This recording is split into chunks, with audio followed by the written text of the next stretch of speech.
এই ছেলেরা কিন্তু আমার সন্তানের মতো। শিবির সবাই রাজাকারের বাচ্চা পাও, এই যে ছেলেরা ব্যক্তিগতভাবে সব খারাপ, শিবির যারা করে এটা আমি মনে করি না।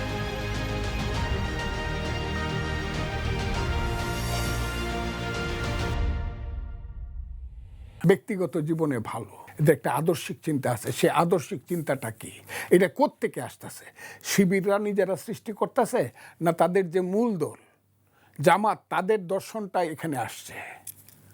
ঠিক আছে, সেই দর্শনটাই তো তারা পালন করতেছে। জামাত বলতেছে যে আমরা আল্লাহ আমাদের প্রভু, রাসূল আমাদের নেতা, আগের স্লোগান এখন আর দেয় না, এটা আমি বন্ধ করাইছি বক্তৃতা করিয়া।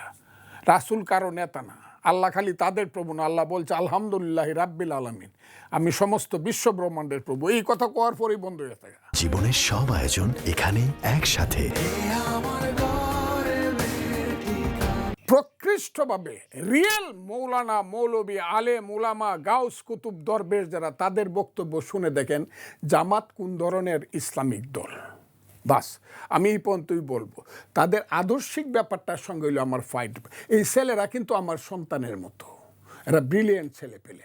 কিন্তু আমার কাছে মনে হয়, আমার দৃষ্টিতে মনে হয়, এই ছেলেদের মাধ্যমে বাংলাদেশের যে 18 কোটি মানুষ, পরবর্তী সময়ে যে 50 কোটি মানুষ হইতে পারে 100 বছর পরে দেশ, এদের মুক্তির কোনো ধরনের নিশানা মানুষ পাবে না এই ছেলেদের কাছ থেকে। এরা নিজেরা ওই ধর্মের নামে মানুষকে আরও কিছুদিন মজা টজা করে এরা চলে যাবে।